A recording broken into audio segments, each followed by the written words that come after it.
Iowa Booner Bluffs project in southeast Iowa. We're actually just still rolling along some more fields we've got to get wrapped up that are in new timber plots. We're running a tiller actually. I don't like to use the tiller, but in these new timber environments, it's about a must-have. But we beat the living daylights out of stuff. So far today, these are the tillers I was talking about earlier in an update.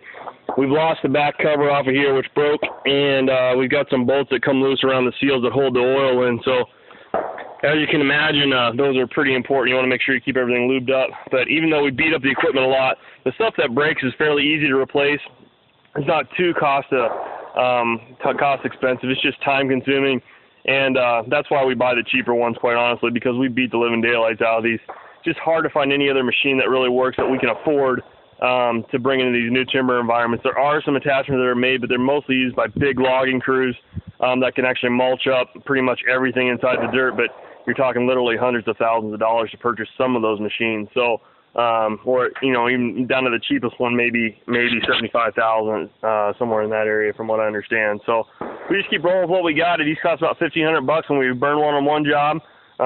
It's really kind of worth it for us to get the work done in a timely manner so we can get everybody's food plots in. But the beans here are looking absolutely phenomenal for what they are. I know it looks like there's some open areas in there, and there are some open areas in there, mostly because when we put them in, it was really, really wet. We were trying to get them in actually the 4th of July weekend, but it was the best we had to work with. But this will all, believe it or not, fill right in, and we should have some really good beans here by the end or before the frost starts, probably a couple feet tall, I'm sure.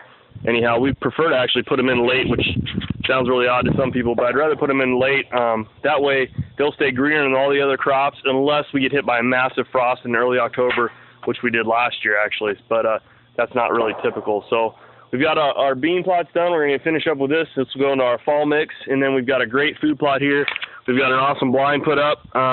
They're Shadow Hunter blinds, I believe, is the manufacturer of those ones. The one the landowner chose to go with, and they'll work phenomenal. And we just put it right here, tucked it back into an island.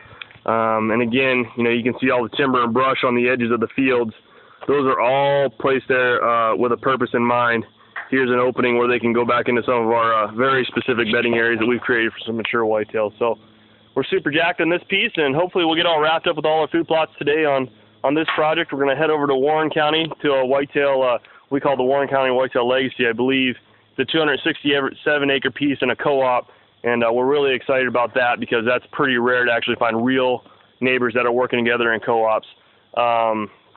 For the most part, we hear a lot about QDMA-type properties, and at the end of the day, they're nothing more than guys that say they're shooting giant bucks, but they're really not. So anyhow, we've got a real co-op going over there. We get those food plots in. That landowner is going to be really happy this fall. We've already got some great pictures there. Then we're headed to Davis County to another property that we've got in the advanced habitat system, and we'll update you when we get to that one. See ya.